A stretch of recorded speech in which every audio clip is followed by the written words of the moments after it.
ഈശോമിശിഹായ്ക്ക് സ്തുതിയായിരിക്കട്ടെ. വോയിസ് 13ന്റെ അടുത്ത എപ്പിസോഡിലേക്ക് ഏവർക്കും സ്വാഗതം. ഈ ആഴ്ച വീണ്ടും മറ്റൊരു അഭിമാനകരമായ വാർത്തയുമായിട്ടാണ് ഞങ്ങൾ ഇന്നത്തെ എപ്പിസോഡ് ആരംഭിക്കുന്നത്. പാലക്കാട് രൂപത KCYM സെക്രട്ടറിയായി നമ്മുടെ ഇടവകയിൽ നിന്നും അഖില സാം തെരഞ്ഞെടുക്കപ്പെട്ടിരിക്കുന്നു. അഖില ചേച്ചിക്ക് നമ്മുടെ ഇടവകയിലെ എല്ലാവരുടെയും പേരിൽ അഭിനന്ദനങ്ങൾ നേരുന്നു. നാളെ നമ്മുടെ ഇടവക വിശുദ്ധ യൗസേ പിതാവിന്റെ തിരുനാൾ ആഘോഷിക്കുകയാണ്. തിരുനാളിന് നേതൃത്വം നൽകുന്നത് നസ്രത്ത് യൂണിറ്റിലെ ഇടവകാംഗങ്ങളാണ്. രാവിലെ 8:30 കുരിശിന്റെ വഴിയോടുകൂടി ആഘോഷപൂർവമായ തിരുനാൾ ആരംഭിക്കും. 9:15 ആഘോഷമായ വിശുദ്ധ കുർബാന. തുടർന്ന് ലതീഞ്ഞും ഊട്ടുനേർച്ചയും ഉണ്ടായിരിക്കും. വിശുദ്ധ കുർബാന അർപ്പിച്ച് നമുക്ക് വേണ്ടി പ്രാർത്ഥിക്കുന്നത് പാലക്കാട് രൂപത കാറ്റഗിസം ഡയറക്ടറായ ബഹുമാനപ്പെട്ട ജെയിംസ് ചക്യാത്തച്ഛനാണ്.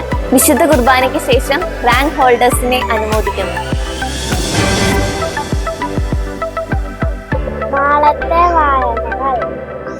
ഒന്നാം വായന 37 അധ്യായം 6 മുതൽ 24 വരെയുള്ള വാക്യങ്ങൾ.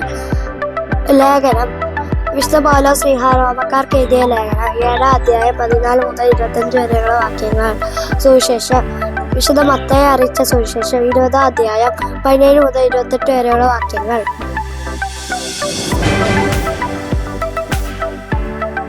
ഈ ആഴ്ചയിലെ കുടുംബസമ്മേളനം ബെത്ലഹേം യൂണിറ്റ് വിപിൻ എട്ടിയാട്ട് പറമ്പലിന്റെ ഭവനത്തിൽ വൈകുന്നേരം 4 മണിക്ക്.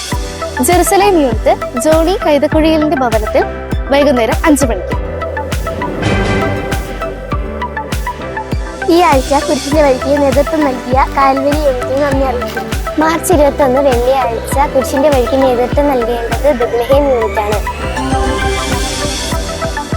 നമ്മുടെ പ്രിയങ്കരനായ മാർട്ടിനച്ഛന്റെ ജന്മദിനമാണ് മാർച്ച് 17 തിങ്കളാഴ്ച.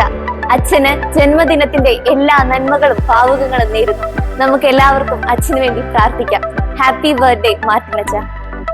സ്നേഹമുള്ളവരെ, നമ്മോടൊപ്പം ആയിരുന്നുകൊണ്ട് നമ്മിൽ ഒരുവനായി തീർന്ന ബഹുമാനപ്പെട്ട സാൻജോ അച്ഛന്റെ നാമഹേതുക തിരുനാളാണ് മാർച്ച് 19. നമ്മുടെ ഇടവകയെ സജീവമായി നയിക്കാൻ മാർട്ടിനച്ഛനോട് തോളോട് തോൾ ചേർന്ന് പ്രവർത്തിക്കുന്ന നമ്മുടെ പ്രിയപ്പെട്ട കൊച്ചച്ഛന് വിശുദ്ധ യൗസേ പിതാവിന്റെ തിരുനാളിന്റെ മംഗളങ്ങൾ നേർന്നുകൊള്ളുന്നു. ഇരുവരെയും അഭിനന്ദിക്കുന്നതിനും ആശംസകൾ അറിയിക്കുന്നതിനുമായി ഞായറാഴ്ചത്തെ വിശുദ്ധ കുർബാനയ്ക്ക് ശേഷം നമുക്ക് കണ്ടുമുട്ടാം. ഈ മാസത്തെ ഏകദിന കൺവെൻഷൻ കഴിഞ്ഞ വ്യാഴാഴ്ച മാർച്ച് 13 വളരെ മനോഹരമായി നടന്നു. ഇടവകാംഗങ്ങളുടെ സജീവ സാന്നിധ്യം ഉണ്ടായിരുന്നു. കൺവെൻഷന് നേതൃത്വം നൽകിയത് ബഹുമാനപ്പെട്ട തോം കിഴക്കേടത്തച്ഛനാണ്. നാളെ മതാധ്യാപകരുടെ സ്കോളാസ്റ്റിക് എക്സാം ആണ്. എക്സാം എഴുതുന്ന എല്ലാ അധ്യാപകർക്കും വിജയാശംസകൾ. ചേച്ചി ഇത് അവസാനിപ്പിക്കാനായില്ലേ? ഇത് കഴിച്ചോ? അന്ന് അവസാനിപ്പിക്കാം അല്ലേ? അപ്പൊ ഇതൊക്കെയാണ് ഈ ആഴ്ചത്തെ വാർത്തകൾ. അടുത്ത ആഴ്ച നമുക്ക് വീണ്ടും കാണാം. ടാറ്റാ.